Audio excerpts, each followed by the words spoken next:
Before we begin, please imagine the bell notification is on and you're subscribed to Huna Stories. Can you stay on the line, Mark? We need you here. That's what the client said at 6:18 a.m., his voice thin with panic, like he already knew the ship was taking on water. I was halfway through explaining why their entire merger model was built on a false assumption. My assumption, my architecture, my fingerprints all over it. When I closed my laptop, the click sounded like a gunshot. I stood. I didn't rush. I walked past the glass walls, the empty desks, the framed awards with my name spelled wrong. No one stopped me. By the time the elevator doors slid shut, I'd already decided he deserved the truth.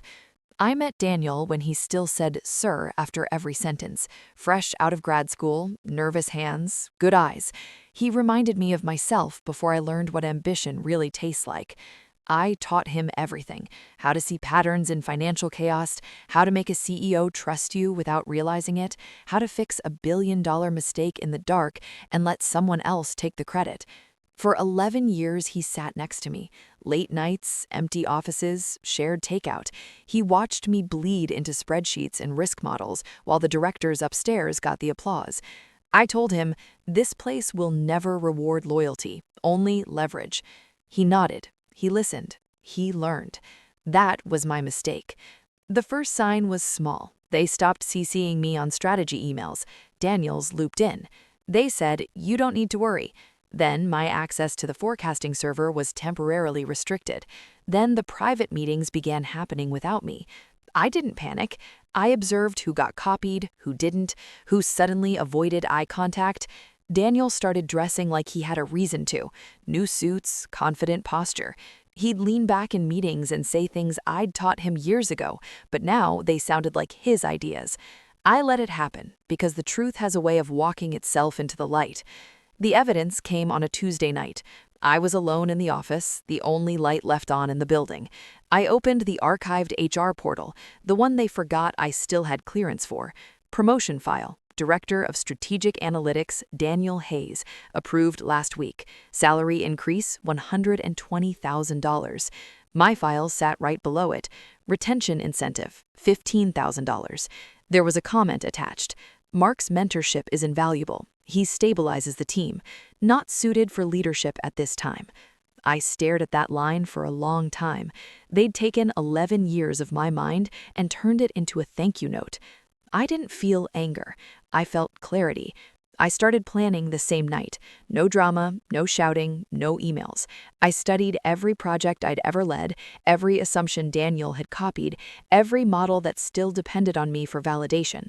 There were 17 high-risk client accounts built on systems only I fully understood, systems Daniel was now responsible for. I wrote a single document, 40 pages, every hidden flaw, every instability, every false projection they'd been ignoring because I always caught it before it exploded. Then I encrypted it, and I removed my name from every system in the building. The morning of the emergency call, the numbers began to fail exactly the way I knew they would. Their predictive engine started mispricing risk. Their merger models began contradicting live data. Their director froze. I listened to him try to explain it on the call. Just a temporary anomaly, he said. We're adjusting. I watched him drown in my work. Then I closed the laptop and I left. By noon, the building was chaos. Phones ringing, directors shouting, clients threatening to walk. I waited in the cafe across the street, drinking coffee like a man with nothing left to prove. At 1:43 p.m., Daniel found me. He looked older, like the morning had aged him a decade. "You can't just disappear," he said. "Everything's falling apart." I nodded. "That's because you're running it now." He stared at me, the realization spreading across his face like ink and water. "You set this up," he whispered. "No," I said. I stopped holding it together. He asked what they always ask at the end. "What do you want?" I slid a flash drive across the table. "Open it. Then decide who deserves that office upstairs." By afternoon, the board had the document. By evening, Daniel no longer had the title. They offered me his position. I didn't take it. I took something better: my clients, my leverage, and my exit.